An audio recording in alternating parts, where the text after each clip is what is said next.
మీరు medical and హెల్త్లో 317 GO అని చెప్పి స్థానికత మాకు అసలు ఈ స్థానిక అంశం పైన ఎలా మీరు ఈ ఉద్యమాలు చెప్పారు? ఇట్లో కేసీఆర్ గారు ఒక రాత్రికి రాత్రి ఇక సుదీర్ఘ పోరాటం లాభమా నష్టమా సక్రమంగా అమలు చేసిన ప్రభుత్వం తీసుకొచ్చింది ఏ సంవత్సరం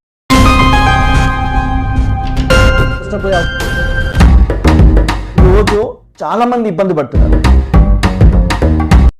కోర్టుకు వెళ్ళడం కూడా జరిగిందని తెలుస్తుంది. మా తమ్ముడు కొంచెం మానసిక వికలాంగుడు ఉన్నాడు. తన తరపున మా డాడీ లేడు.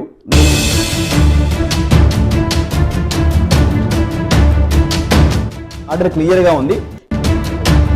అనేక ఉద్యమాలు చేసింది. మంత్రులను కావచ్చు, అధికారులను కావచ్చు,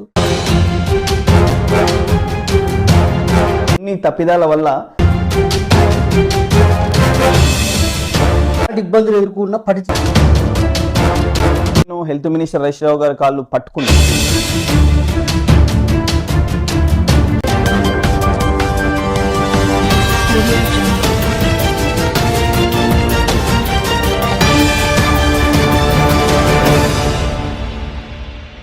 వెల్కమ్ టు టూకే మీడియా. ఈరోజు nursing officer 317 GO medical and health victims రాష్ట్ర అధ్యక్షులను పరిచయం చేయబోతున్నాం. వారు ఆ హెల్త్ డిపార్ట్మెంట్లో ఎదుర్కొంటున్న సమస్యలపైన, ఉద్యోగులు ఎదుర్కొంటున్న సమస్యలపైన పలు పోరాటాలు నిర్వహించడం జరిగింది.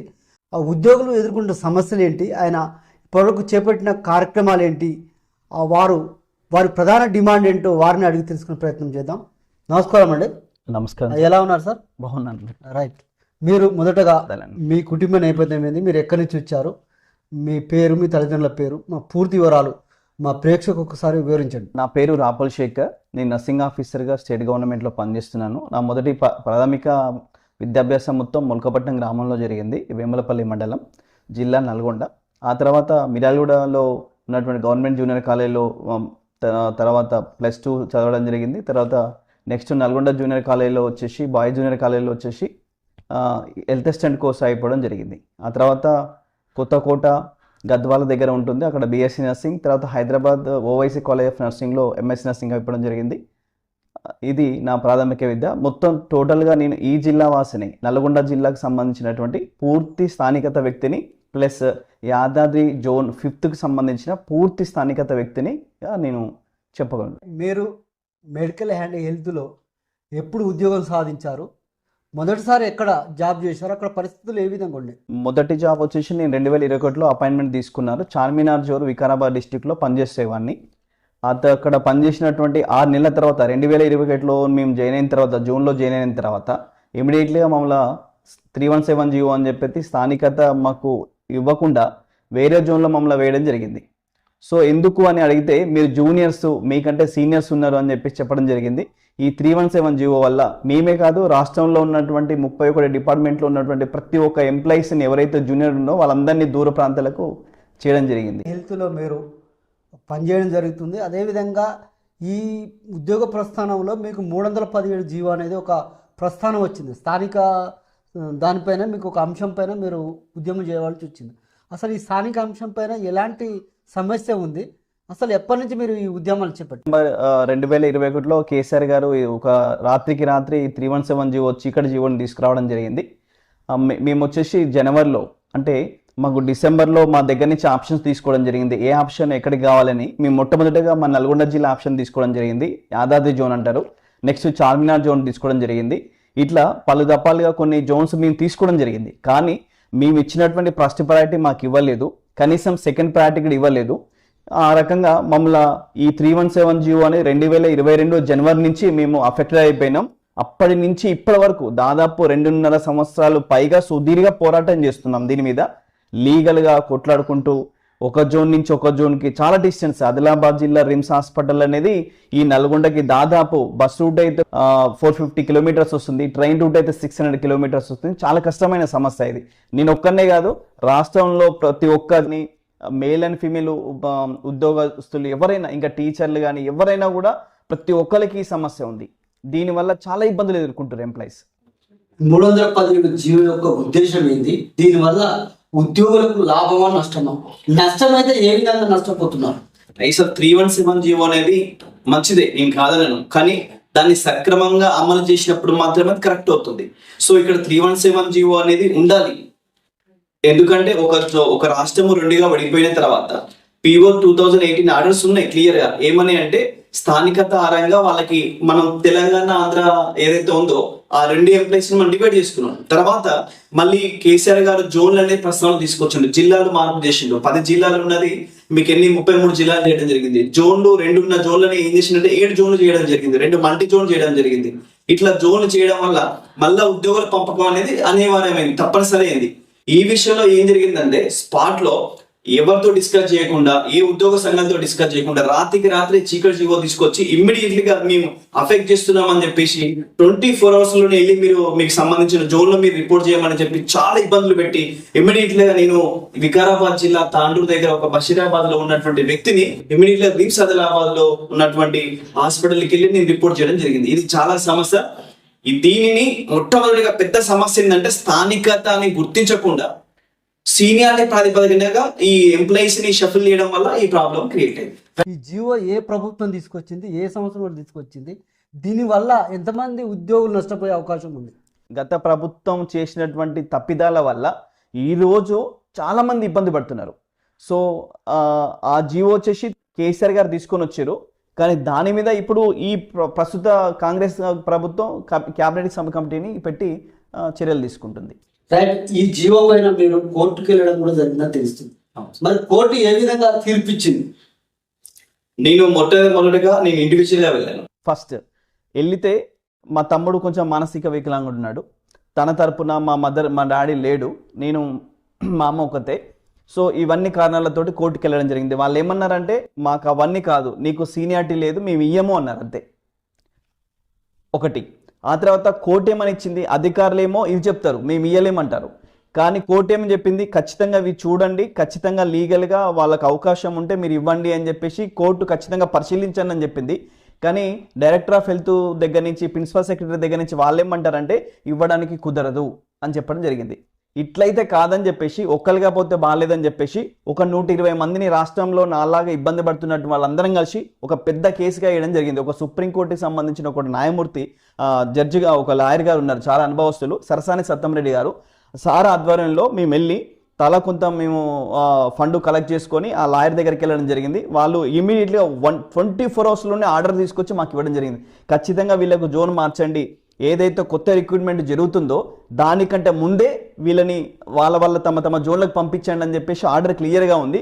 కానీ సంబంధించిన అధికారులు, principal secretaries, director of health, వీళ్ళు ఎవరు కూడా దాన్ని ఆర్డర్ని పట్టించుకోలేదు.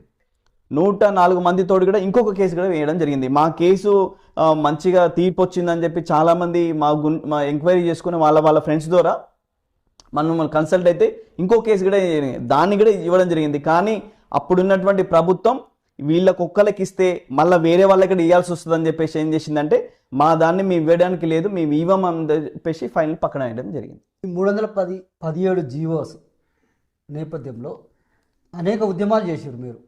ఇందులో భాగంగానే మీరు దానికి సంబంధించిన మంత్రులను కావచ్చు, అధికారులను కావచ్చు, ఎంతోమందిని మీరు కలిసి మీ గోడును వినవించుకు ఈ 317 జీవో వల్ల జరిగే నష్టాలు ఏందనేది మీరు వారికి వివరించడం కూడా జరిగింది. అయితే వారు మీ సమస్యను పట్టించుకోకపోవడానికి గల కారణం ఏంటి? గత ప్రభుత్వం అసలు పట్టించుకోలేదు, దగ్గరికడే రానివ్వలేదు. కానీ ఈ సమస్య పట్టించుకోకపోవడం ఏంటంటే సీనియర్స్ అనేటువంటి పదాన్ని తీసుకొచ్చి చాలామంది యూనియన్ నాయకులు, చాలా సంఘాలు ఉన్నాయి, ఆ సంఘాలలో ఉన్నటువంటి యూనియన్ నాయకులు చేసినటువంటి కొన్ని తప్పిదాల వల్ల ఆ రోజు ప్రభుత్వం పట్టించుకోలేదు.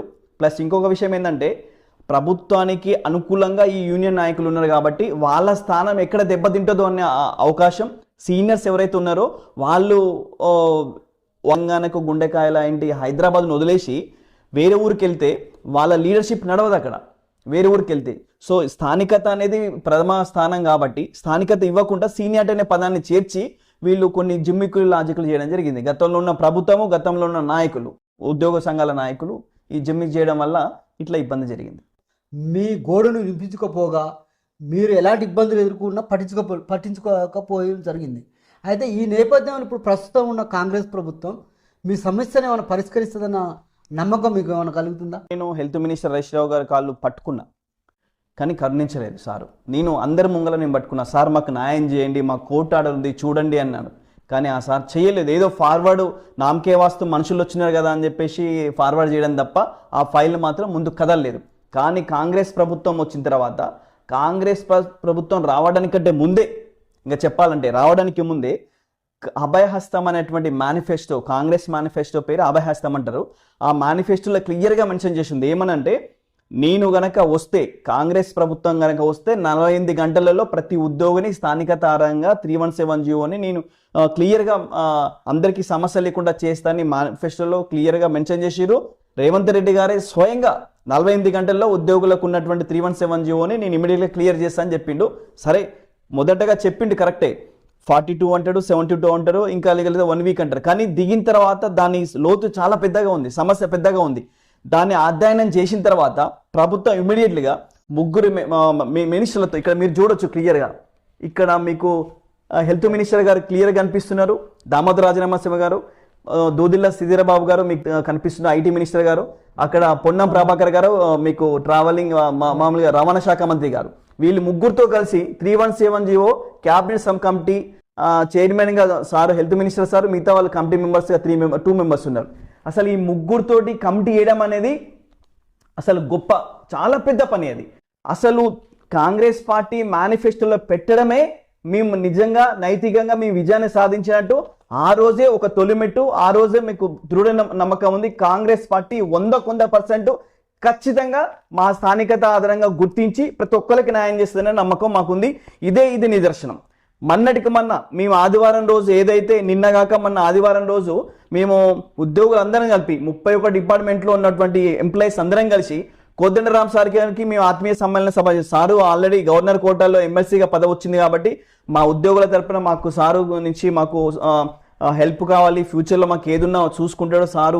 ఒకప్పుడు ఉద్యోగస్తుడు, ఒక మంచి తెలంగాణ కోసం సాధించినటువంటి వ్యక్తుల్లో మొట్టమొదటిగా ఎవరంటే మన కోదండరామ్ సారు. అలాంటి వ్యక్తిని మేము గౌరవించాలనుకున్నాం.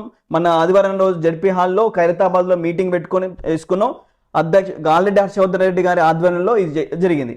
ఇంకొక విషయం ఏంటంటే, కాంగ్రెస్ పార్టీ మేనిఫెస్టోలో పెట్టడం జరిగింది, కానీ పెట్టించినట్టు వ్యక్తి ఎవరయ్యా? ఈ 317 జీవోని ఏమని చెప్పారు అప్పుడు?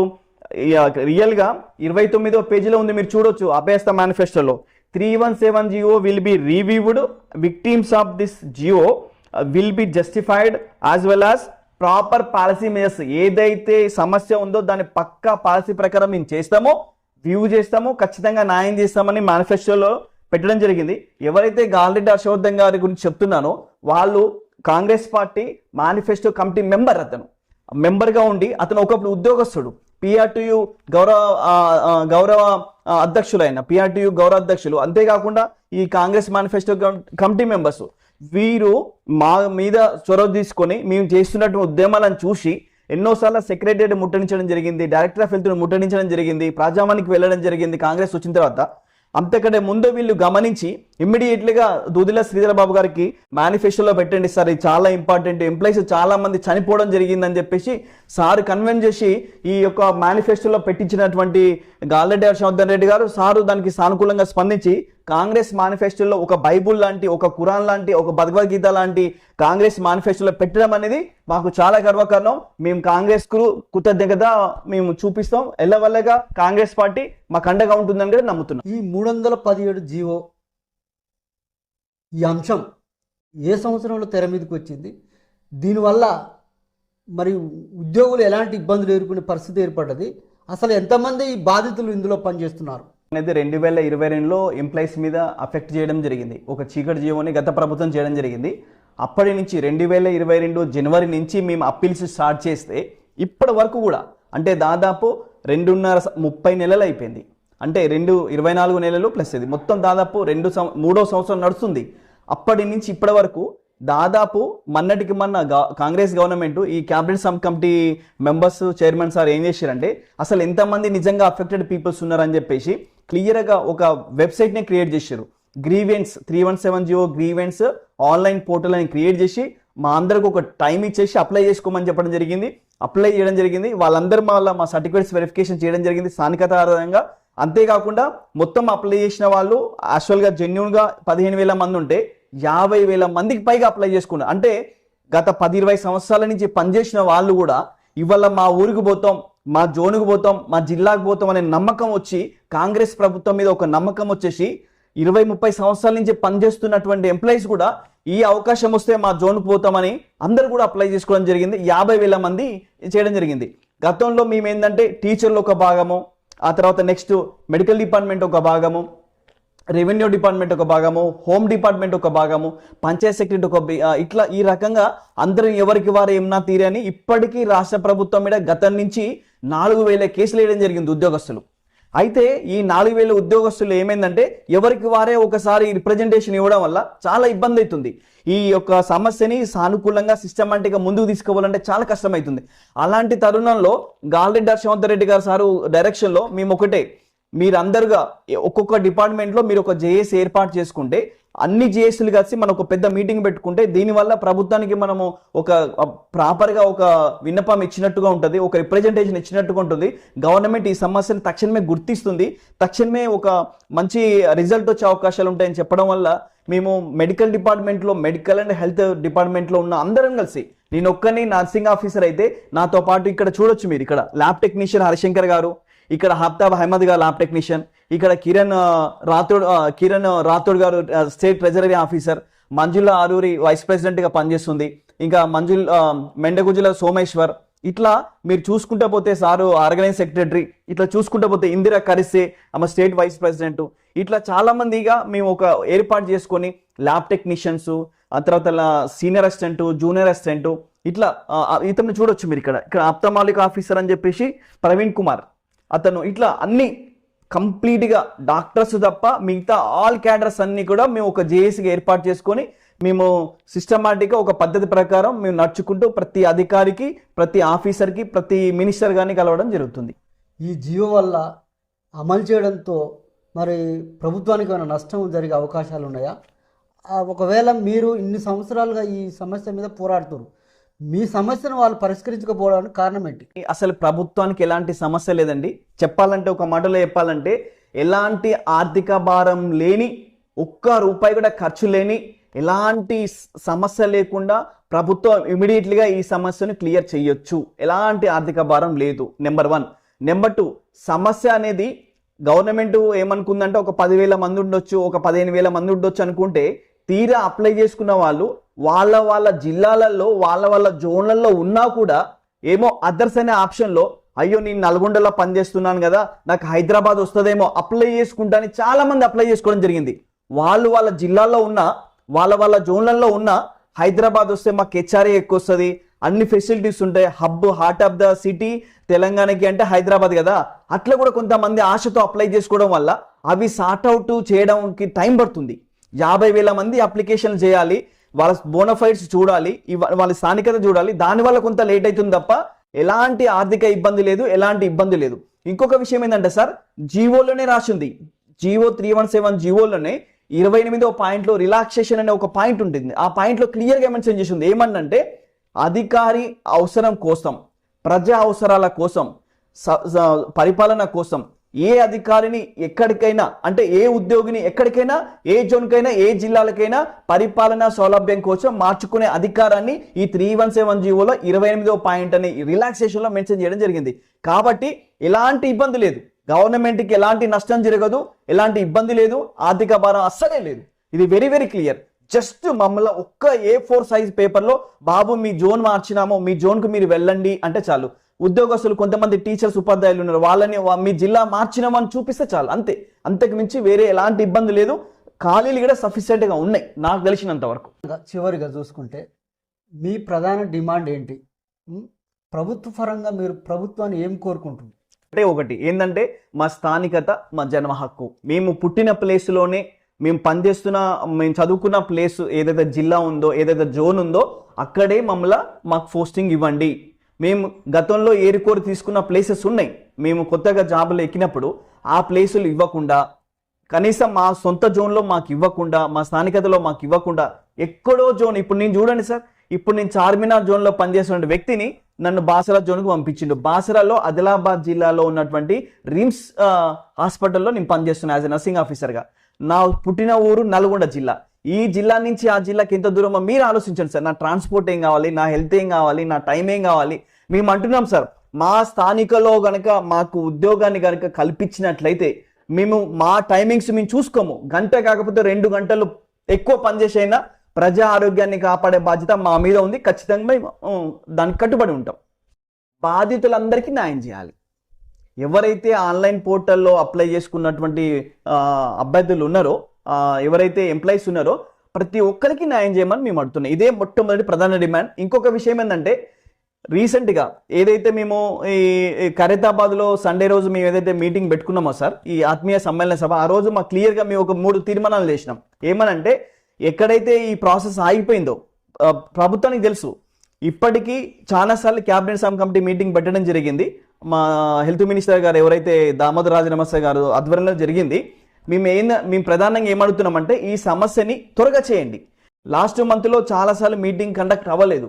అయితే వాళ్ళు ఏమన్నారంటే, ఈ ఏజీ అడ్వకేట్ జనరల్ గారి దగ్గర నుంచి లీగల్ ఒపీనియన్ కోసం కొంచెం సమయం పడుతుంది, వచ్చినటువంటి అప్లికేషన్స్ ఫాస్ట్గా ఉన్నాయి, 10,000 15,000 ఉంటాయి అనుకుంటే 50,000కి మించిపోయింది, కొంచెం సార్ట్అవుట్ చేయడంలో టైం పడుతుంది అంటారు. దీన్ని కూడా త్వరగా అమలుపరిచి, త్వరగా దీన్ని రివ్యూ చేసి, ఎవరైతే బ్యూరోక్రేట్స్ ఉంటారో సెక్రటేరియట్లో వాళ్ళందరూ త్వరగా దీని సమస్యను పరిష్కరించినట్టయితే మాకు చాలా సంతోషం. రేపు జరగబోయేటువంటి ఎన్నికలు ఉన్నాయి, లోకల్ బాడీ ఎలక్షన్స్ ఉన్నాయి, ప్రభుత్వానికి మంచి పేరు వస్తుంది. మీరు చెప్పొచ్చు, ఈ రోజు నన్ను మీరు ఇంటర్వ్యూ తీసుకుంటున్నారు, రేపు 5వ తారీఖు నాడు ఉపాధ్యాయుల దినోత్సవం ఉంది, ఆ రోజు మీరు చెప్పొచ్చు ఎన్నో 30 మందికి పైగా ఉపాధ్యాయులు వాళ్ళు కొంతమంది సూసైడ్ చేసుకున్నారు, కొంతమంది యాక్సిడెంట్ వల్ల చనిపోయారు, కొంతమంది వాళ్ళ ఆరోగ్య పరిస్థితి అనుకూలించక అప్ అండ్ డౌన్ చేయడం వల్ల, తర్వాత స్థానికత కోల్పోయిన ఉన్న బాధతోటి 30 మందికి పైగా ఇప్పటికి చనిపోయిన వాళ్ళు ఉన్నారు. దేశంలో ఏ దేశంలో కానీ, ఈ భారతదేశంలో ఏ రాష్ట్రంలో ఎవరు కూడా ఒక జీవో వల్ల చనిపోయిన ఉద్యోగి లేడు.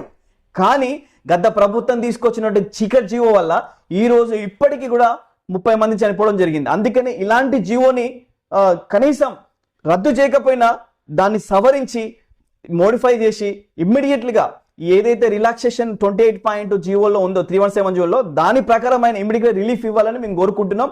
రేపు జరగబోయే క్షేత్రంలో మంచి పేరు ఉంటుంది కాంగ్రెస్ గవర్నమెంట్కి. ఎందుకంటే కాంగ్రెస్ పార్టీ అంటేనే పేదల పార్టీ, కాంగ్రెస్ పార్టీ అంటేనే ప్రజాపాలన. ఉద్యోగుల గుండె చప్పుడైనా, పేదోడు గుండె చప్పుడైనా అన్న రేవంత్ అన్న. ఇప్పుడు గత ప్రభుత్వం ఏమన్నది, వర్షాలు లేవు, చాలా కష్టం వచ్చిందన్నది. అవునా? గత ప్రభుత్వం ఈ ప్రభుత్వం మీద నిందలేసింది. కానీ ఈ రోజు మీరు చూడొచ్చు, 10 రోజులకు ఒక వర్షం, 15 రోజులకు ఒక వర్షం. ఒక రామరాజ్యం అంటే ఇదే. సమయ పాలన, ధర్మం, న్యాయం నడుస్తుందంటే ఈ పార్టీ. అదే నమ్మకం ఉద్యోగులకు కూడా మేము నమ్ముతున్న ఈ కాంగ్రెస్ పార్టీని, రేవంత్ అన్న నాయకత్వాన్ని మేము నమ్ముతున్నాం. ముఖ్యమంత్రి గారు నాకు తెలిసి 15వ తారీఖు లోపులోనే, ఈ నెల 15వ తారీఖు లోపులోనే ఈ సమస్య మొత్తంగా పూర్తిగా అయిపోతుందని పూర్తి విశ్వాసంతో మేము నమ్ముతున్నాం సార్. ప్రభుత్వం మీద మీకు పూర్తి విశ్వాసం ఉందంటారు, మా సమస్యను పరిష్కరిస్తారు త్వరలోనే అనే విశ్వాసం మీలో ఉంది, దీన్ని నమ్ముతున్నారు. కాబట్టి ఈ నమ్మకంతోనే మీ సమస్యలు ప్రభుత్వం ఇప్పటికైనా గుర్తించి, ఈ సమస్య పైన మీరు గత 30 నెలలుగా ఉద్యమం చేస్తారని తెలుస్తుంది. ఏదేమైనప్పటికీ మీరు అనేక సమస్యలతోటి మరి ఎదుర్కొంటూ ప్రజల దృష్టి ఇటు ప్రభుత్వం దృష్టికి తీసుకొచ్చుకుంటూ మీ సమస్యలను మీరు ఎదుర్కొంటున్న సాధక బాధలను మీరు మాతో పంచుకున్నందుకు ధన్యవాదాలు తెలియజేస్తూ, అదేవిధంగా ఏదైతే 317 జీవో ఉన్నదో ఈ జీవో వల్ల మరి బాధితులు ఇబ్బందులు ఎదుర్కొంటున్న తరుణంలో ఇప్పటికైనా ప్రభుత్వం స్పందించి మరి వారు ఎదుర్కొంటున్న సమస్యలను గుర్తించి ఏదైతే బాధితులో వారికి న్యాయం చేసే విధంగా ప్రభుత్వం అడుగులు వేయాలని కోరుకుంటూ, మరి ఇంతవరకు మీ విలువైన సమయాన్ని మాకు కేటాయించినందుకు ధన్యవాదాలు తెలియజేస్తూ మరొక ఎపిసోడ్లో మళ్ళీ కలుసుకుందాం. అంతవరకు సెలవు, నమస్కారం.